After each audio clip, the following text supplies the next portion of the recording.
Well, Ja Morant making instant impact for the Memphis Grizzlies right away in a season debut. Can the Grizz turn things around with Ja Morant back in action? Well, let's find out. Joining us right now to go all out on this story is sports writer Josh Planos, joining us all the way from the United States via Zoom from Lincoln, Nebraska.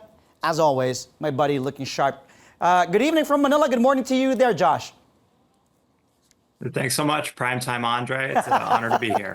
Is that like a moniker now, a nickname? I sound like a boxer coming from you, man. Great to have you, Josh. Well, let's talk about first Ja Morant, man, back with a bang. And I mean it figuratively, scoring 34 points, hitting that game winner to give Memphis that big win over New Orleans. Your thoughts on what you saw on Ja and how will this affect Memphis? But did you see, any rust with Ja here coming back? No rust on my end, Andre. That's about as good as that comeback could have gone. I thought he had the explosiveness, he had the tenacity, he had the playmaking ability that Memphis has sorely needed all season long. That's why they're currently in the situation that they're in with only, less than like a 5% playoff probability. So they've got a long road to climb, but Ja Morant made anything look possible last night. And as an NBA fan, it's just exciting to have that kind of presence back on the floor. He makes everybody interested in basketball when he's available and active. And Memphis has a lot to be excited about, as do the rest of the NBA right now. Do you see them making the playoffs or the play-in? Because, as I said, currently number 13, Josh, right behind Utah. 7 wins and 19 losses. I know Ja's return will just rejuvenate Desmond Bane and the Grizzlies, but right now, what I'm looking at, it's a tough Western Conference, and Memphis, third to the last in the West. Your thoughts? Can they still turn things around here? Yeah, if they were in the Eastern Conference, I would say no doubt. But in the West, I think it's too difficult. Slate, the standings are what they are right now. You've got Golden State that you're chasing. You've got Phoenix. Houston might drop off. You have some teams that do provide a little bit of wiggle room, but the road is it's so difficult for them. And really, the schedule is not terribly easy for them the rest of the way. So, after last night, it looks like anything is possible, but it just seems like a very difficult challenge ahead of them. I would say it's unlikely for them to get into the postseason, but we also have one of the biggest NBA superstars back on the court, and he might make me ultimately look foolish at the end of the season. Well, I hope not. I hope he has learned and matured with what he has gone through, and he should support himself with people that, will be good for him. How about that game in the Bay Area, man? There you go, Steph sending the Celtics again, the night. That was just, what a game. I saw that game. Your thoughts? 132-126 in favor of the Warriors at home.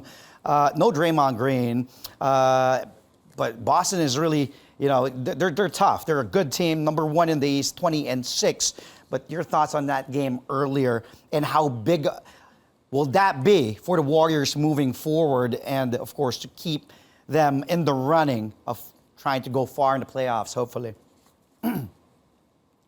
Yeah, I think it's a huge win for them. I think Boston is probably the best team in basketball right now. In my opinion, maybe not in terms of overall record, but in terms of the depth of the roster, so that they were able to beat Boston without Draymond Green, with people who aren't normally in the starting lineup, was incredibly impressive. I think it's a testament to what this team is capable of when they are limiting turnovers, when they are playing within the flow of Steve Kerr's offense.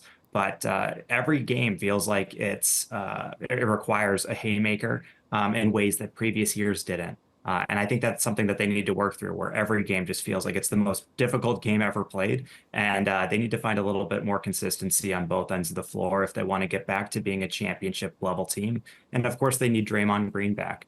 He's absolutely an essential piece to any title run. So, a quality win, but I think Golden State still has a long road ahead of them as well. Yeah. There's this kid that came in, especially towards the end, Coach Steve Kerr putting him some trust in the 6'9", big from Indiana, Trace Jackson Davis. He was huge for them defensively in the end. But Draymond Green suspended indefinitely because of, his antics, and most recently what happened to what he did to Yusuf Nurkic. Also, he will be out for like 3 weeks because of his latest on-court controversy. Draymond's intensity is no doubt his leadership on the court, very vocal, but it's like a double-edged blade for the Warriors. What will the impact be here? Not just now, but long-term for both the Warriors.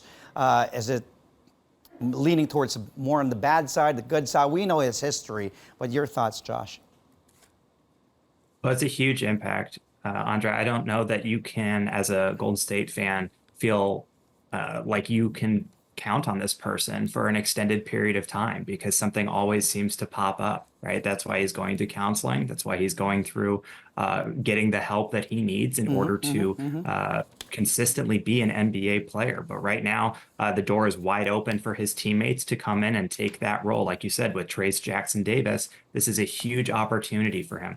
Jonathan Kuminga, Moses Moody, guys who are getting shuffled back into the starting lineup. This is an enormous opportunity. From Golden State's perspective, I don't know how you can continue to ride with this person if he isn't available. There's a saying, right, that the best ability is availability. And unfortunately, Draymond Green has a habit of getting in his own way, doing things that remove him from the basketball court. And if he wants to be a successful member of this team moving forward, he has to control his emotions. He has to control his temper. And what we'll see, it'll be similar to the John Morant situation, where the proof is going to be in what you put on display. And until we see that you can do it consistently and stay an active member of the NBA, then we'll be able to believe in you moving forward. But unfortunately, right now, something always seems to pop up, and it's really harming his team as a result. I agree with everything you said. On point there, Josh. I couldn't have said it any better. I wish that we had more time. Next time we'll talk about Giannis, Damian Lillard, and their tandem now working their chemistry, and the Clippers, man, on a win streak. James Harden has found his groove, and there's that big three: Kawhi, PG, and Harden, and the Clips are a serious deal. But thank you. We'll save it for next time. Always a pleasure talking to you, buddy. Thank you again for joining us. Happy holidays. We'll be speaking to you again soon. Thanks, Josh. Thank you, Andre. That was sports writer Josh Planos joining us all the way from Lincoln, Nebraska.